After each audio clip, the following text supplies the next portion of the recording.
100% 오르기입니다. 1.1핵도 하나님이 하시는 일은 틀림이 없었어요. 다만 우리가 그때 그 일을 잘 몰라서 이해가 안 됐어.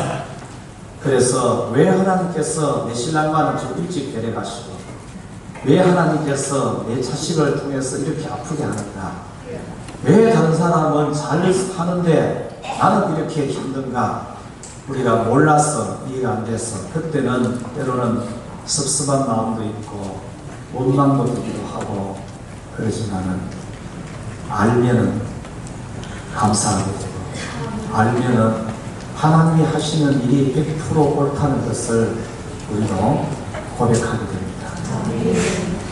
오늘 본문의 시작은 큰 문제를 두고 질문을 하시는 것으로 시작을 합니다. 5절 6절 말씀 우리 같이 읽습니다. 예수께서 눈을 들어 큰 무리가 자기에게로 오는 것을 보시고 빌립에게 이르시되 우리가 어디서 떡을 싸서 이 사람들을 먹이겠느냐 하시니, 이렇게 말씀하시면 신이 어떻게 하실지를 아시고 빌립을 시험하고자 하십니다. 본문은 오병이어입니다. 오병이어의 기적 같은 사건입니다. 사복음서가 이 사건을 동일하게 다 기록을 합니다. 그만큼 중요하기 때문에 그렇습니다. 당시의 상황을 고려할 때에 우리가 지금 봐도, 그러니까 지금이라는 말은 그때는 2000년 전입니다. 여러 상황으로 지금 우리 시대에도 갑작스럽게 남자만 5,000명이면 여자나 아이 포함하면 2배, 3배 정도는 될 수 있는 그 인원을 갑작스럽게 한 끼를 해결할 수 있는 것도 지금도 쉽지가 않습니다. 그때는 더 어려운 일이죠. 그래서 우리가 보기에도 참 어려운 일인데, 쉬워 보이지 않는 일인데 우리 주님께서는 쉽게 그 일을 해결을 하시게 됩니다. 왜 그러냐? 주님은 신이 어떻게 하실지를 아시고 계시기 때문에 그렇습니다.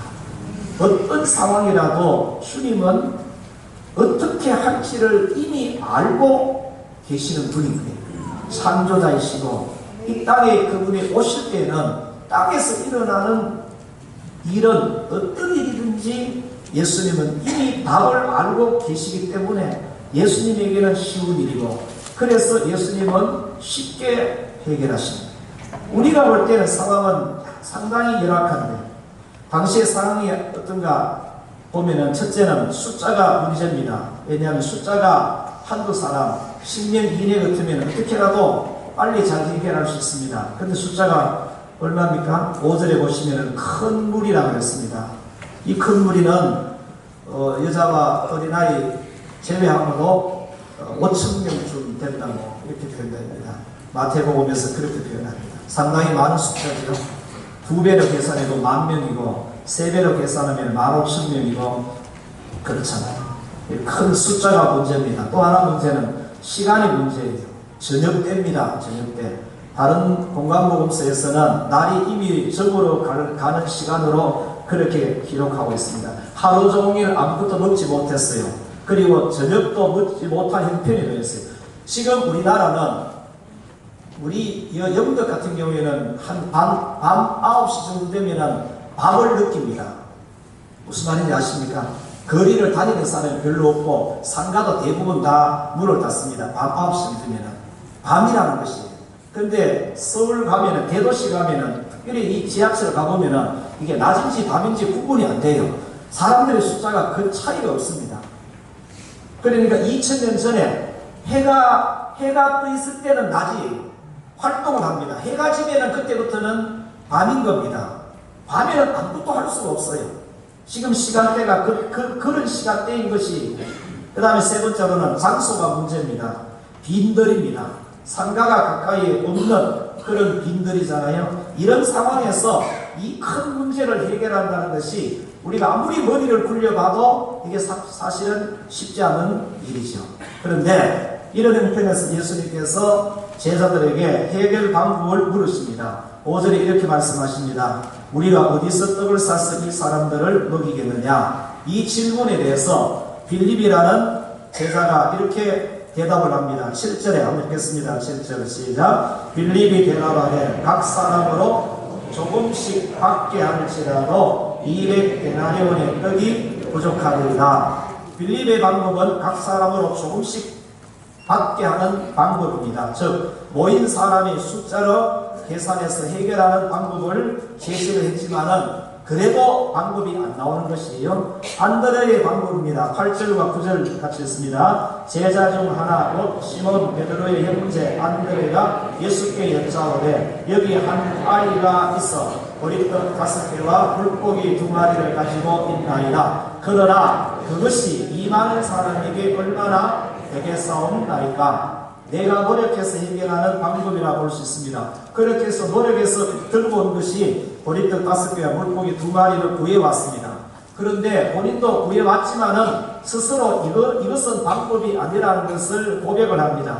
그것이 이 많은 사람이 얼마나 되겠사옵나이까 라고 그렇게 고백합니다. 결론은 빌립의 방법으로도 불가능하고 안드레의 방법으로도 해결이 안 된다는 결론이 나왔습니다. 한 가지 방법이 남았습니다. 예수님의 방법이 남았습니다.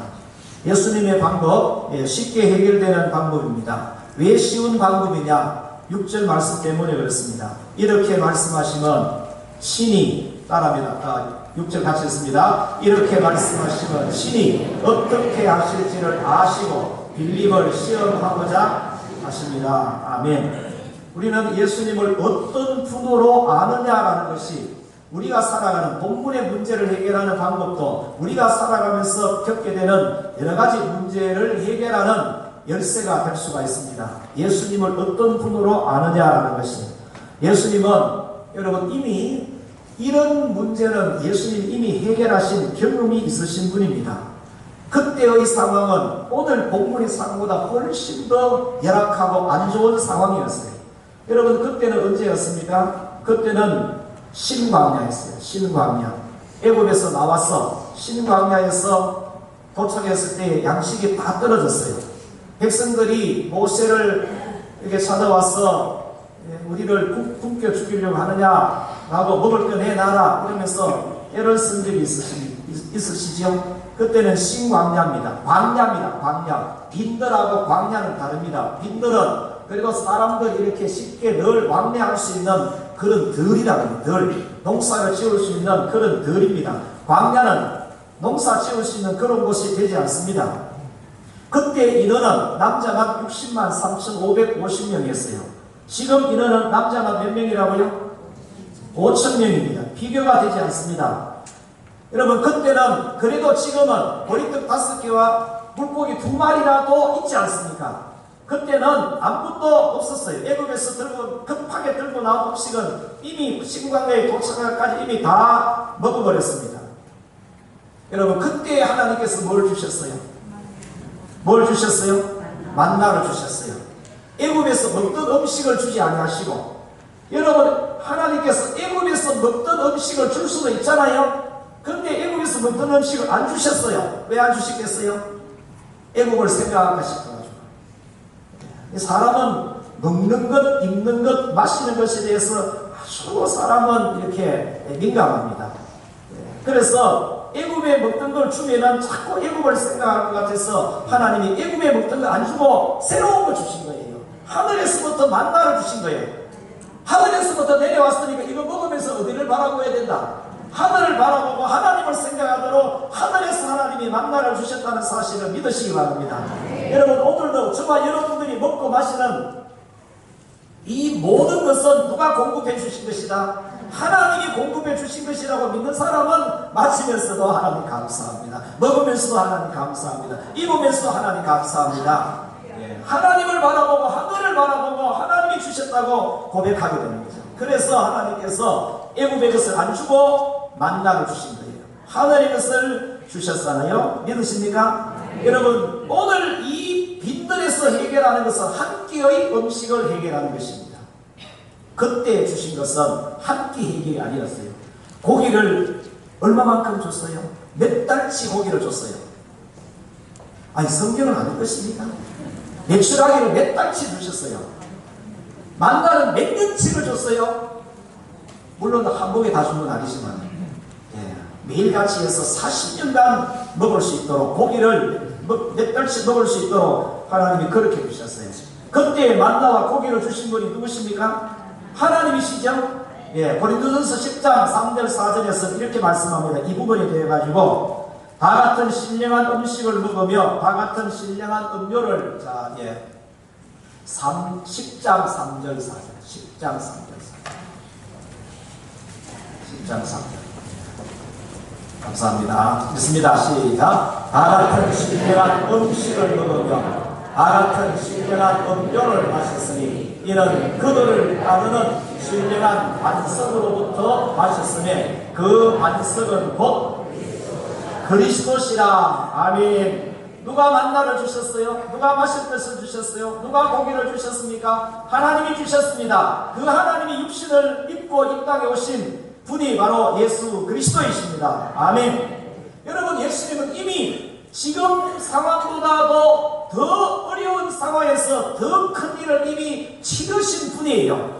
여러분, 우리가 살아오면서 큰 고난을 겪으면 작은 고난은 고난으로 안 여겨져요. 큰 일을 잘 치른 사람은 작은 일은 일같이 여겨지지 않습니다. 예수님은 이미 큰 이런 일들을 한번 치르시기 때문에 오늘 상황은 이건 사실은 아무것도, 우리가 보기에는 어렵고 힘들고 이게 되겠나 불가능해 보이지만 예수님은 이보다 훨씬 더, 이보다 더 큰 일들을, 똑같은 문제를 예수님은 해결을 하셨기 때문에 이것은 작은 일인 거죠. 믿으십니까? 그런 경험이 예수님에게 없다 할지라도 예수님은 창조자시잖아요. 창조자. 어떤 일인들 예수님에게는 불가능하고, 어떤 문제라고 해서 예수님께서 못 푼 문제가 있겠습니까? 오늘 고린도전서에서 이렇게 말하잖아요. 그리스도께서 따라다니면서 신령한 음식과 신령한 음료를 공급을 해주어서 마시게 하시고, 먹게 하시고 마시게. 그래서 굶주려서 죽은 사람 없게 하시고, 목말라서 죽은 사람 없게 하시고, 추워서 얼어 죽은 사람 없게 하시고, 뜨거워가지고 더워서 죽은 사람 없게 하신 거예요. 다 범죄에서 죽었지 자연적으로 뭔가 부족해서 죽은 사람 한 사람도 없게 하셨어요. 할렐루야. 네. 여러분, 우리도 마찬가지. 예수 제대로 믿고 하나님 말씀대로 살면은 먹는 거, 입는 거, 마시는 거 하나님이 주십니다. 왜냐? 염려하지 말라고 하셨기 때문에. 구하지도 말라고 했어요. 왜냐? 그것은 이방인들이 구하는 것이라고 하셨습니다. 너희는 먼저 그의 나라와 그의 의를 구하라. 그리하면 이 모든 것을 너희에게 더 하시리라 라고 말씀하신 분이 우리 주님이시기 때문에, 그래서 이스라엘 백성들을 따라다니며 필요한 것을 공급하셨듯이 우리에게도 주님께서 인도하시면서 우리에게 필요한 것을 공급하시고 채워주시는 분이라는 사실을 믿으십니까? 그러면 우리 이거 하나 분명히 기억하십시다. 우리 주 예수님께서는 우리가 만난 어떤 일이든지 문제든지 사건이든지 신이 어떻게 하실 줄을 아시는 분이라는 사실로 믿으십시다. 이것이 기억이 되고 이 사실이 믿어진다면 우리는 답을 몰라서 답답해하는 것이 아니라 그분을 찾지 않아가지고 그분을 의지하지 않아서 답답한 인생을 사는 것이지, 답을 몰라서 답답한 인생을 사는 것은 분명히 아닐 것입니다. 이런 가운데서 한 가지 또한 중요한 사실을 우리가 발견합니다. 11절에서 13절 말씀 같이 읽습니다. 시작. 예수께서 떡을 가져 축사하신 후에 앉은 자들에게 나눠주시고 물고기도 그렇게 그들의 본대로 주시니라. 그들이 배부른 후에 예수께서 제자들에게 이르시되 남은 조각을 거두고 버리는 것이 없게 하라 하시므로 이에 거두니 보리떡 5개로 먹고 남은 조각이 12바구니에 찼더라. 아멘. 보세요. 우리 예수님께서 빌립에 계산하는 방법은 받아들이지 않았었어요. 물리치시고 안드레의 수고는 예수님께서 받으시고 안드레가 구해온 그 떡과 물고기를 가지고 축사하시고 나누어서 모두가 다 배부르도록 먹게 하고 남을 만큼 예수님께서 주셨습니다. 여러분, 오늘 우리가 사는 것은 광야가 아닙니다. 이미 하나님께서 우리에게 주신 좋은 환경에서 우리가 살아가고 있습니다. 경제적인 문제를 해결할 수 있는 환경과 조건을 이미 하나님께서 우리에게 주셨습니다. 다시 말하면 농사를 지을 수 있는 환경을 주셨고, 직장과 생업과 사업을 통해서 양식을 해결할 수 있는 환경을 하나님이 이미 우리에게 주셨어요.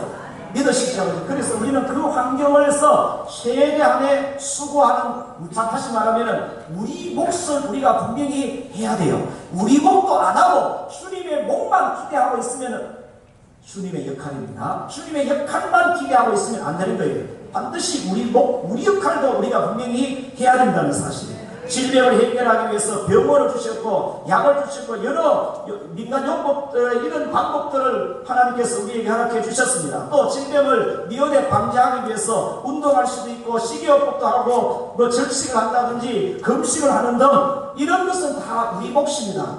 건강을 지킬 수 있는 여러 방법들을 하나님께서 우리에게 이미 주셨기 때문에 그런 부분에 대한 수고를 우리가 분명히 해야 돼요. 하면서 분명히 우리가 기억해야 될 것이 있습니다.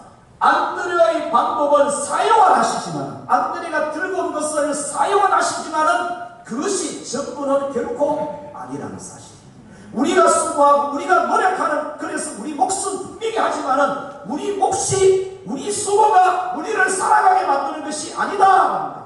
우리의 수고를 통해서 주님께서 역사하셔서 일하셔서 우리에게 필요한 것들이 부족함이 없도록 세우시고 인도하시고 공급하신다는 사실을 믿으시기 바랍니다. 열쇠는 주님에게 있는 것입니다. 온전하게 일 해결하시는 분은 주님이 하시는데 우리의 수고와 우리의 노력을 통해서 그 일을 하신다는 사실. 그래서 안드레가 수고해서 가져온 것을 가지고 주님께서 역사하신 거예요. 우리는 우리의 이미 주어진 이 환경에서 우리는 최선을 다해서 노력을 해야 돼요. 그러나 내가 노력한 결과를 가지고 내가 잘 살고 있다 라고 한다면 이건 믿음 없는 것입니다.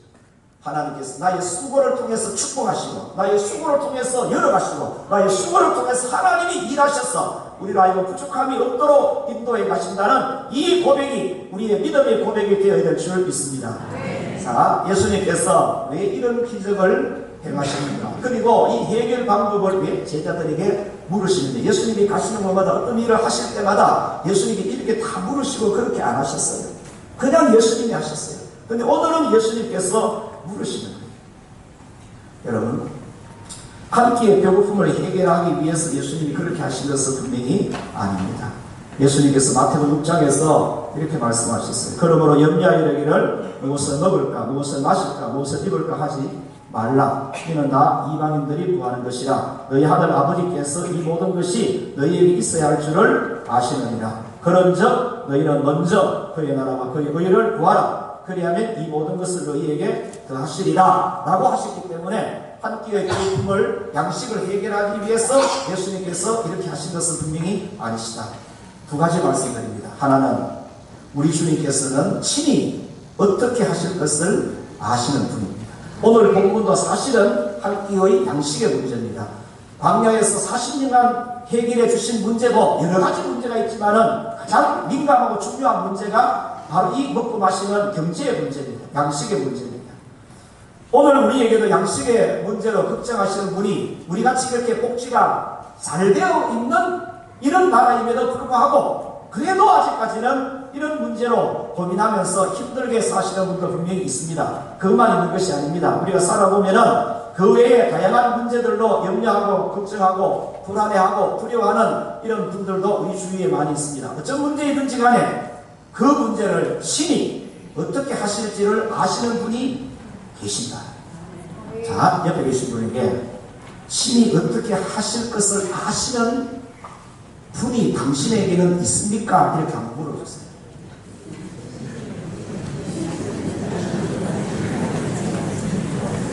자, 앞에 거는 다 생략하고 이렇게 물었어요. 있습니까? 네. 있으십니까?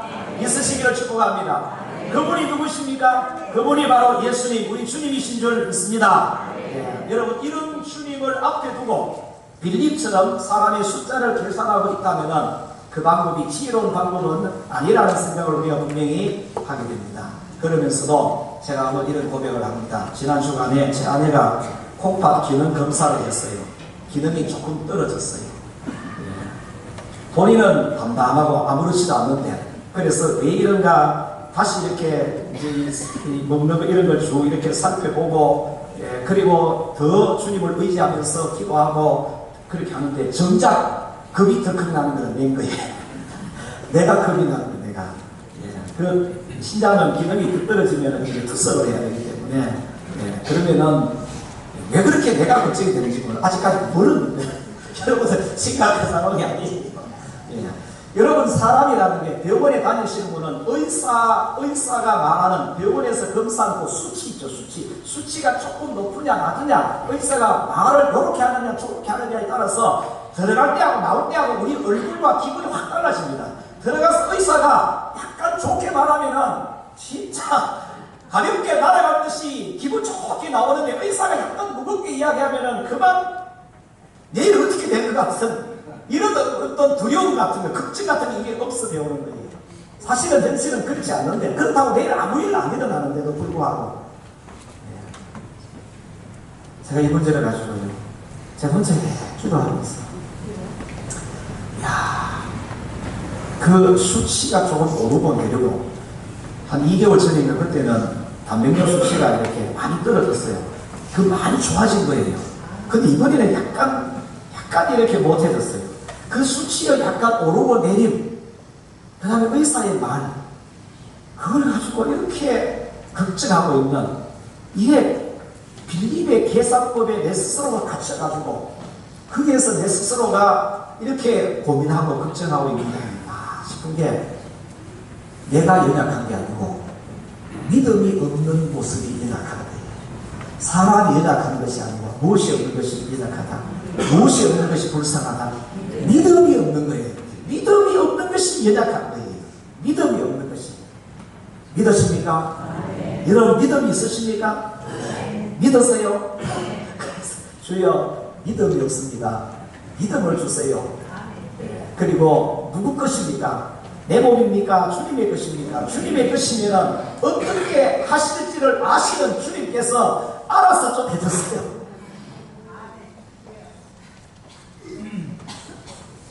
사람이 참 연약해요. 아니 여러분 괜찮은데 제가 이렇게 막 말씀을 준비하고 전하면서도 내가 참 연약하다. 내가 그렇고 사람이 다 그렇지 않겠나. 어떤 작은 우리의 계산법 속에서 갇혀가지고 그것 때문에 웃고 울고 일희일비하고 있는 이런 내 모습이 이게 참 연약하다. 그래서 빌립을 보면서 예수님께서 시험고자라고 시험하기 위해서 그렇게 말씀을 하셨지만은 예수님 마음이 얼마나 좀 이렇게 좀 거절하셨느냐 그 생각을 한번 하게 됩니다. 두 번째, 그러나 여러분 우리는 주님께서 어떻게 하실지를 분명히 알고 계시는 주님이 있다는 사실을 기억하십시다. 그것을 기억하면 그분을 더 신뢰하게 되고 그분을 더 찾게 되고 그분에 의해서 우리가 노력하는 수고를 통해서 주님께서 해결하시고 채우시고 회복하시는 이런 역사를 이루어 가실 줄 믿습니다. 두 번째로는요, 이 오병이어를 통해서 진짜 주님께서 하시고자 하는 것이 무엇인가? 35절부터 40절인데요. 좀 길지만은 우리 같이 한번 읽도록 하겠습니다. 35절부터 시작. 예수께서 이르시되 나는 생명의 떡이니 내게 오는 자는 결코 줄이지 아니할 터이요 나를 믿는 자는 영원히 목마르지 아니하리라. 그러나 내가 너희에게 이르기를 너희는 나를 보고도 믿지 아니하는도다 하였느니라. 아버지께서 내게 주시는 자는 다 내게로 올 것이요 내게 오는 자는 내가 결코 내쫓지 아니하리라. 내가 하늘에서 내려온 것은 내 뜻을 행하려 함이 아니요 나를 보내시기에 뜻을 행하려 함이니라. 나를 보내시기에 뜻은 내게 주신 자 중에 내가 하나도 잃어버리지 아니하고 마지막 날에 다시 살리는 이것이니라. 내 아버지의 뜻은 아들을 보고 믿는 자마다 영생을 얻는 이것이니 마지막 날에 내가 이를 다시 살리리라 하시니라. 아멘. 35절에 보시면은 나는 생명의 떡이니 내게 오는 자는 결코 줄이지 아니할 터이요 나를 믿는 자는 영원히 목마르지 아니하니라 말씀하셨습니다. 예수님은 생명의 떡으로 오셨기 때문에 예수 믿는 자는 육신이 줄이지 않도록 주님이 일용할 양식을 공급하여 주시는 줄 믿습니다. 예수님은 생명의 떡으로 오셨기 때문에 예수 믿는 자는 영생을 얻어서 영원히 목마르지 않게 하시는 분이라는 사실을 믿으시기를 축복합니다. 여러분 양식 문제를 땅에서 살면서 우리가 겪는 양식 문제를 주님께서 친히 어떻게 하실 것을 아신다는 것을 내가 지금 믿지 못하고 그분의 인도함과 도움을 받지 못하면은 양식 문제를 주님을 통해 도움받지 못하면은 영생을 주셔서 영원히 목마르지 않게 하시는 그 주님의 일, 영혼의 문제, 육신의 문제를 주님을 통해서 주님이 해결하신다는 사실을 우리가 믿지 못한다면 영혼의 문제를 주님이 해결하신다는 사실을 어떻게 믿을 수 있겠습니까? 어느 것이 여러분 쉬운 일이에요? 어느 것이 쉬운 일입니까? 육신의 양식의 문제를 해결하는 것이 쉬워요? 영혼의 문제를 해결하는 것이 쉽습니까? 아무래도 육신의 문제, 양식의 문제를 해결하는 것이 쉽지요. 그런데 이 문제를 우리가 만났을 때, 땅에서 살아가면서 겪는 문제를 만났을 때 그것을 어떻게 하실지를 주님은 알고 계신다는 사실을 믿고 주님을 찾고 주님을 통해서 해결함을 받는 이 믿음의 색깔이 없으면 영생을 주셔서 영원히 목마르지 않게 하시는 그 일을 어떻게 믿습니까? 어떻게 믿겠습니까? 여러분, 영혼의 문제, 영혼의 문제나 양식의 문제라든지 이 몸의 문제와 관계없이 해결하겠습니다. 오늘을 살아가면서 겪는 우리 육신적인 문제들을 예수님께서 친히 어떻게 하실 것을 믿음으로 주님을 통해서 해결받지, 육신의 문제를 주님을 통해서 해결받지 못하다가 그렇게 살다가 어느 날 갑자기 영혼의 문제가 딱 부딪혔을 때 그 영혼의 문제, 영혼의 문제를 이것을 주님께서 해결해 주신다고 믿을 수 있겠습니다. 몸의 문제, 양식의 문제는 내 방법으로, 빌립의 방법으로 내가 해결하고 영혼의 문제, 영혼의 문제는 주님께서 해결해 주시고 이게 따로따로 이렇게 될 수가 있겠냐는 그렇게 될 수가 없습니다. 우리 몸이 주님의 것입니다. 결코 그렇지 않다는 사실. 결코. 오늘 예수님이 내 주님이 아니면 내일도 예수님은 내 주님이 아닙니다. 오늘 내가 겪는 문제 해결을 주님께서 해주지 아니하시면 영혼의 문제를 주님께서 해결해 주시겠습니다. 여러분, 이것은 같은 문제입니다. 내 육신의 주인도 주님의 것이고 내 영혼의 주인도 주님의 것이면 내 육신의 문제도 주님을 통해서 해결을 받고 내 영혼의 문제도 우리는 예수님을 통해서 해결을 받을 때에 예수님은 나의 주님이신 겁니다. 40절 말씀 다시 한번 읽습니다. 40절 시작. 내 아버지의 뜻은 아들을 보고 믿는 자마다 영생을 얻는 것이니 마지막 날에 내가 이를 다시 살리리라 하시니라. 아멘. 마지막 날에 하나님께서 아들 예수님을 통해서 우리에게 영생을 주시고 우리를 다시 살리신다는 사실을 믿으십니까? 그 믿음을 오늘 내 살아가고 있는 내 삶의 현장에서 어떤 방법으로 이걸 적용시킬 것인가? 여러분, 이것이 우리의 숙제입니다. 오늘 그 일을 하지 아니하시면 내일 그 일을 하신다고 보장할 수 없어요. 오늘 이 땅에서 그 일을 하실 때에 내일 영혼의 문제도 그분께서 주님으로서 해결을 하실 것입니다. 몸을 위해서 몸에게 필요한 땅에 있는 떡과 물고기 우리에게 다 필요하잖아요. 그거 누가 공급하셨습니까? 주님께서 우리 몫의 수고를 통해서 하나님께서 공급하여 주신다는 사실을 우리는 믿습니다. 그래서 주님이 주신 것을 알고 수고한 손길도 기억하면서 우리는 하나님 앞에 감사함으로 먹고 마시고 그렇게 살아가고 있습니다. 그러나 예수님은 우리 입으로 들어가는 이 양식만을 위해서 이 땅에 오신 것은 아닙니다. 이것만이 주님을 오신 것이 아니고 이것도 포함되지만은 우리 영혼의 주인으로서 영생을 주셔서 영원히 목마르지 않게 하시는 이 일을 위해서 예수님이 오신 것입니다.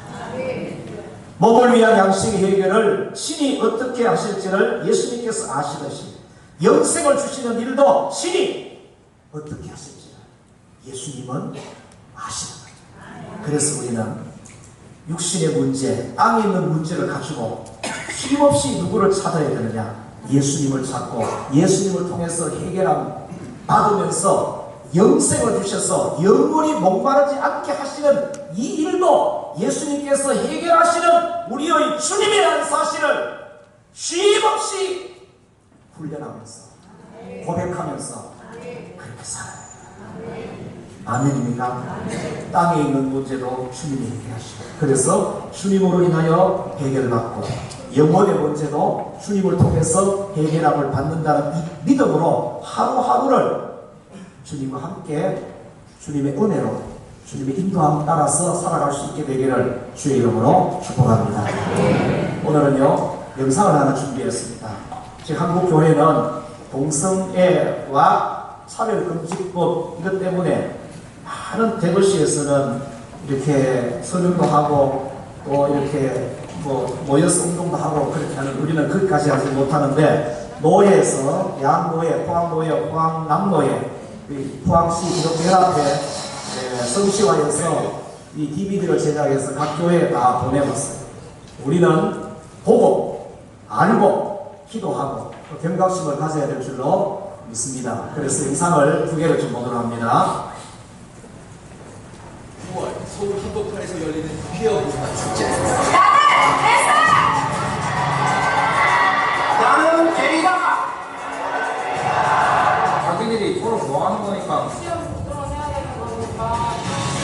오늘날 전 세계적으로 확산되고 있는 동성애, 그리고 불화라는 이름으로 부정해 사람들을 현혹시키는 그들만의 축제 퀴어 문화 축제. 한국 교회를 비롯한 각국의 시민단체의 반대에도 불구하고 매년 열립니다. 성경은 모든 다른 죄와 연예과 가난과 도덕죄가 설치한 바 함께 죄의 목록으로 특별하게 동성애를 지정했다는 것입니다. 너는 남자로 동침하지 말아라 라고 명확하게 얘기했죠. 이 동성애자들 보고 계속 동성애 하라 이렇게 말하면 정말 그들을 사랑하지 않는 거예요. 동성애 확산은 에이즈를 비롯해 다양한 사회 문제를 야기시키고 있다. 2014년 에이즈 환자 발생 추이를 보면 남성이 91%로 압도적인 비율을 차지해 감염병도 분석 결과 무려 99%가 성접촉인 것으로 나타났다. 연출 나와서 15.4%가 항문 알바, 바트말 말을 성인은 일부러 한문당을 이런 선물 찜발리할 것이 있다는 얘기 있어요. 이 습관이 되면은 방에 들어가서 관계를 갖는 것이다. 한 번씩 찜발받다가 또 얘기를 들어서 성적 조직을 나갈 수도 있는 것이고. 동성애는 성주독이에요. 못 참아요. 동성애를 옹호하는 움직임은 학교의 교육 현장까지 파고들었다. 과거 보건과 교련 등의 교과서에는 에이즈와 동성애의 연관성, 에이즈의 감염경로 등이 상세하게 기술됐으나 2001년부터 인권을 이유로 모든 내용이 삭제된 상태다. 그 후 우리나라 청소년 에이즈 환자가 급증하기 시작했다. 서구 사회에서는 동성애를 법규화하고, 왜냐하면 학교에서 동성애는 정상이다. 가족 부강성조나 학문을 지급해서 이걸 지키지 않으면 차별했다고 차별금지법에 공동이 걸립니다. 동성애 옹호론자들은 성소수자라는 표현을 사용하며 사회적 약자이자 보호해야 할 대상으로 여론을 전환시키고 있다. 실제로 최근 6년간 동성애 지지자의 증가 비율이 전 세계에서 가장 빠르게 증가하고 있는 추세다. 동성애, 트랜스젠더, 금친도 포함될 수 있고요. 소아성애도 포함될 수 있고요. 근데 이게 왜 위험한 개념이냐면요. 다수자가 마치 소수자를 억압하거나 차별하거나 혐오하는 것과 같은 갈등 구조로 만드는 개념이라는 거예요. 성소수자라는 말 자체가 동성애적 성행위에 대해서 도덕적 판단을 하지 마라라고 하는 이 개념은 우리나라에서는 좀 부적절한 개념이다. 동성애 확산을 막지 못한 영국의 현재 모습을 통해 한국의 미래도 충분히 예측할 수 있다. 1967년 동성애 합법화, 동성부부 권리 인정, 평등법 국회 통과. 영국에서는 아무도 동성애를 반대할 수 없다. You must heed the warnings. My nation has turned her back on God because the church was not speaking in the public space. But if you lose the battle in your nation on these issues, as we have done in Great Britain, then you will lose the gospel in this nation. So as you fight these battles these days in South Korea, please remember your civilization is at stake. 성경의 진리와 도덕적 가치에 어긋나는 동성애의 확산. 동성애가 불러온 처참한 결과는 사회와 가정의 파괴, 그리고 한국교회의 훼손인 것이다. CTS는 동성애에 관한 정확한 사실 보도와 특별 대담, 동성애에 관한 불편한 진실 다큐멘터리 제작, 동성애 스탑 토크 콘서트, 동성애 스탑 대국민 캠페인 진행, 동성애 치유학교 등 동성애의 실체와 심각성을 알리고 있다.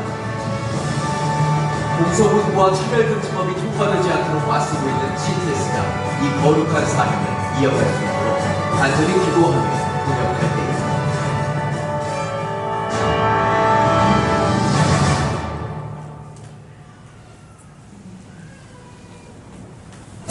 오직 복음, 오직 믿음, CTS.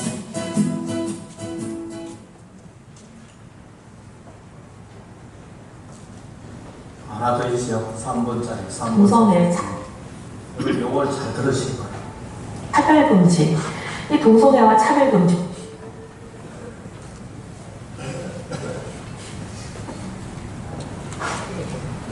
동성애 차별금지. 이 동성애와 차별금지법. 이게 무엇이 이제 구체적으로 문제인지 좀 따져볼 필요가 있는 것 같습니다. 우리 이영훈 교수님 좀 이제 구체적으로 좀 짚어주시죠. 저는 우리 시청자 여러분들도 이 포인트를 좀 잘 잡으셨으면 좋겠어요. 많은 분들이 대답하고 싶은데 이 논리가 조금 이제 익숙하지 않아서 잘 대답 못하시는 분들도 있는데, 지금 이제 한국 교회를 공격하는 분들이 이런 얘기를 합니다. 왜 유독 동성애에 대해서만 교회가 난리를 치냐? 근데 분명히 말씀드립니다. 교회는 동성애 때문에 난리를 치지 않았습니다. 동성애는 과거에도 있고 오늘도 있고 내일도 있을 겁니다. 한국 교회는 동성애 차별금지법 때문에 난리치는 겁니다. 그러면 왜 차별금지법 때문에 난리치냐? 이 2007년, 2010년, 2013년 동성애 차별금지법이 다 법무부에서 입법 예고된 적도 있고 국회의원들에서 발의된 적도 있는데, 이 세 차별금지법 발의됐던 것에 대해서 물론 하나님의 은혜로 막을 수 있었습니다. 그런데 그 내용에는 어떤 내용이 있느냐?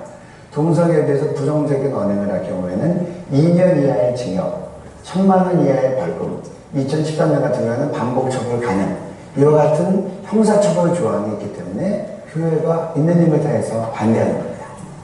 쉽게 예를 들어보죠. 낙태가 부분적으로 합법화되고 또 간통죄가 폐지됐을 때도 교회는 유감스러웠지만 이렇게 난리치지 않았습니다. 난리라고 표현해서 죄송한데 그런 표현들을 다른 데서 쓰니까 제가 쉽게 얘기하는 겁니다. 왜냐하면 그것들은 죄지만 그건 사회는 그렇게 돌아가도 우리는 성경을 성경대로 가르칠 수 있고 그건 개인의 책임의 문제이기도 하니까. 그래서 교회에서는 그것을 죄라고 가르치고 성도들은 바르게 살도록 가르치고 또 그걸 통해서 선한 영역에 나가기를 바라니까. 그런데 이 차별금지법 같은 경우는 단순히 동성애자 욕하지 말고 때리지 말고 왕따시키지 말고 그런 차별이 아닌 겁니다. 사람들은 용어 때문에 속아 넘어갈 수 있어요. 이 차별금지법은 뭐냐? 정상으로 인정할 뿐더러 정상으로 인정된다고 간주되지 않으면 형사처벌하게 되는 겁니다. 이 사례가 이미 감옥형, 벌금형도 선진국에서 나왔기 때문에. 그러면 쉽게 얘기하면 성경은 불법한 책이 되는 겁니다. 동성애 죄라고 되어 있기 때문에. 그리고 또 성경을 성경대로 가르치는 교회는 불법 집단이 되는 겁니다. 또 우리 자녀들은 지금 카나다 경험에서 보듯이 학교 가면 이성간 성령이만이 아니라 동성간 성령인 학문 성교, 구강 성교를 배우는 겁니다. 그래서 많은 성도들이 목숨 걸고 이것을 막는 겁니다. 그 이유는 이것은 단순히 하나의 법이 아니라 성경을 지키는 일이고 교회를 지키는 일이고 우리 자녀들이 지키는 일입니다. 많은 학부모님들이 학교 믿고 아까 우리 대표님 얘기하신 것처럼 보냈다가 나중에 동성애자 돌아와서 그때 가서 피눈물을 흘리겠느냐? 한 교수님이 이걸 가지고 역사하시더라고요. 우리가 지금 분명히 막아야 된다. 그리고 어리석은 사람은 한 번 한 실수를 반복합니다. 보통 사람은 한 번 한 실수를 하지 않습니다. 지혜로운 사람은 남이 한 실수를 보고 자기는 하지 않습니다. 지금 우리 앞에는 선진국 사례가 있습니다. 안드레 윌리엄스가 영국에서 와서 그렇게 절규했던 것 같이 한국 교회는 부디 싸워서 이겨서 우리처럼 짓밟히지 마라. 차별금지법 꼭 막아라. 유능하고 초중된 사람 선교사가 내보내지 한국 교회 지키게 하라. 못 지키면 나간 선교사도 다 들어와야 된다. 그렇게 얘기하는 겁니다. 그래서 한국 교회가 절실해야 되겠다. 또 이런 시즌에 동성애 스탑이라고 하는 캠페인을 하는 것은 매우 적절하다고 생각하는 겁니다. 여기 우리 안드레아 변호사가 한 얘기가 다 심리지는 않았습니다만은 한국은 선교사를 파송하는 게 문제가 아니고 이 국내에서 이걸 못 막으면 파송한 선교사 다 불러들여서라도 이걸 막아야 된다. 그 이야기를 합니다. 그만큼 영국이 우리가 지금 생각하는 것보다 심각하다는 거예요. 영국은 그래서 이제는 영국은 어쩔 수 없는 거죠. 그래서 한국은 이거 막아야 된다. 이렇게 절교하듯이 그렇게 강의를 하셨습니다. 우리 한 1분만 같이 기도하십시다. 첫째는 하나님 말씀, 오늘 말씀 기억하면서 영생을 주시 영원히 목마르지 않게 하시는 예수님은 오늘 우리 생활의 문제를 예수님이 해결하시는 주님이 되셔서 믿고 영생 문제까지 주님이 해결하시는 주님이라는 것. 그래서 주님으로 인하여 살아갈 수 있게 해달라고 기도하시고 한국교회가 강단에서 모든 믿는 자들이 하나님의 말씀을 하나님의 말씀으로 선포하고 믿고 생활할 수 있는 이런 영적 환경을 하나님 시켜주시옵소서. 두 가지를 위해서 우리 함께 한번 기도합니다. 하나님 아버지 감사합니다. 감사합니다. 주여 감사합니다. 아버지 하나님 이 육신의 양식을 해결하시는 일을 통하여서 우리 예수님께서는 영생을 주셔서 영원히 목마르지 않게 하시는 우리 주님이심을 하나님 우리에게 보여주셨습니다. 주여 예수를 그리스도를 믿고 영생을 주시는, 그래서 영원히 목마르지 않게 하시는 이 영혼의 일, 영혼의 주님이 되심을 고백하면서 의지하면서 주님으로 인하여 살아가는 우리 모두 되게 하여 주옵소서. 한국교회를 지켜주시고 대한민국을 지켜주시옵시고 하나님의 말씀을 하나님의 말씀으로 아버지 하나님 선포하고 전하고 나눌 수 있는 아버지 하나님 이 거룩한 환경을 하나님 잃어버리지 아니하도록 주님 지켜주시옵소서. 누구든지 우리 그리스도인들이 하나님의 말씀을 하나님의 말씀으로 전하고 선포하고 이렇게 해서 하나님의 거룩함을 더욱 회복해 갈 수 있도록 축복하여 주옵소서. 주님으로 인하여 오늘을 살고 주님으로 인하여 영원히 목마르지 않으며 살 수 있는 이 믿음의 삶이 되도록 인도하여 주시옵소서. 이 대한민국을 지켜주시옵시고 모든 강단과 성도들이 하나님의 말씀을 하나님의 말씀으로 전하면서 거룩하게 하나님 앞에 설 수 있는 우리 대한민국이 되고 한국교회 될 수 있고 모든 성도들이 될 수 있도록 주여 은혜 베풀어 주시고 지켜 주시옵소서. 예수 그리스도의 이름으로 기도드립니다. 아멘.